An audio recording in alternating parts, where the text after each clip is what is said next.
called Boyhood, but Richard Linklater could have titled his movie Motherhood. The story follows Mason, played by Eller Coltrane, from age 6 through age 18. But the central relationship in the movie is the love story between Mason and his mother Olivia, played by Patricia Arquette.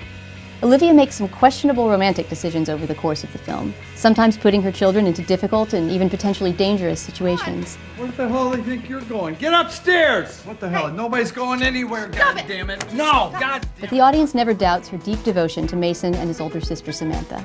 If Mason is the movie's still, quiet center, Olivia is the hurricane swirling around him.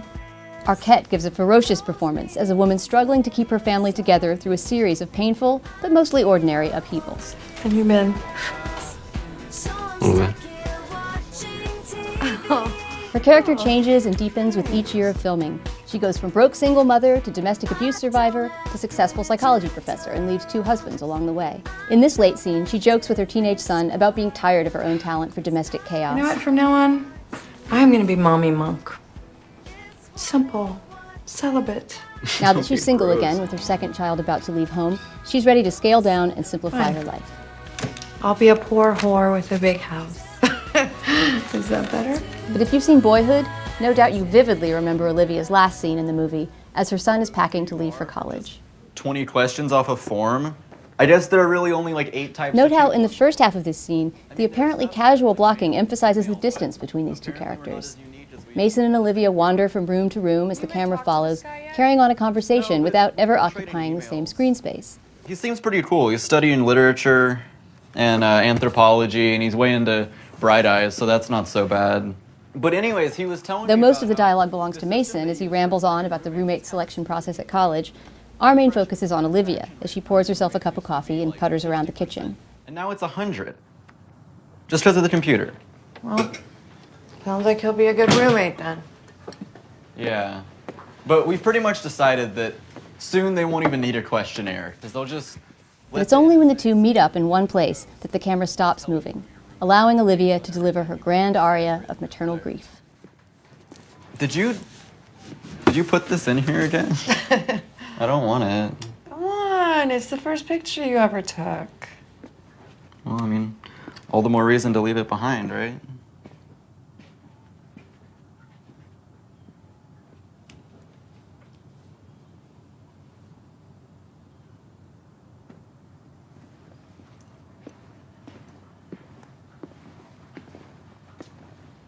What? Nothing. No, what is it? It's nothing. Mom. This is the worst day of my life. What are you talking about? I knew this day was coming. I didn't know you were gonna be so fucking happy to be leaving.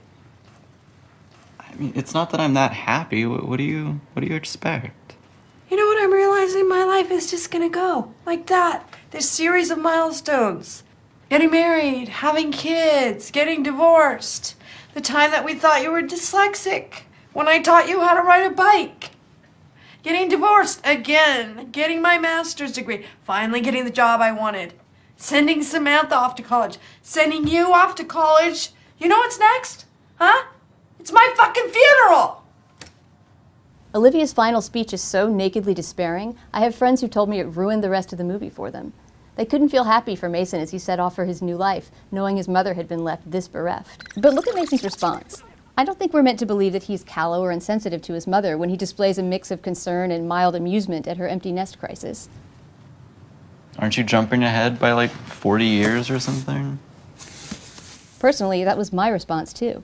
I just thought there would be more. We've seen Olivia weather a lot worse over the dozen years we've spent in her company. If Linklater were to pick up the tale of Boyhood again for some future installment, I have little doubt that Olivia would be on to the next action-packed chapter in her life.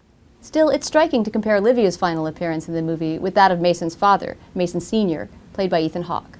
Here, Mason asks his dad a question that sounds a lot like a less angsty version of the speech we're about to hear from Olivia 2 scenes later. So what's the point? Oh, what? I don't know any of this. Everything. Everything? What's the point? I mean, I sure as shit don't know. I mean, but neither does anybody else, okay? We're all just winging it, you know? Boyhood is a movie about growth, process, and change, about life as an experience of, in Mason Sr.'s words, winging it. In Linklater's distinctly un-Hollywood vision, growing up or growing older isn't a movement through a series of fixed points towards a goal, but a continually unfolding mystery. It's no accident that Olivia's breakdown is set off by a discussion about a photograph from Mason's past. At that moment, she's perceiving of her son's whole childhood as a moment fixed in time and receding in the rearview mirror. But if Olivia's burst of maternal nostalgia is easy to understand, so is Mason's unsentimental rejection of it. Time can't be pinned down into a single image. Life is always flowing on around us, escaping any attempt to assign it a final meaning. To think of Olivia's weepy last scene as an unhappy ending would be to do a disservice both to her character and to the movie, which is all about the beauty of not knowing what comes next.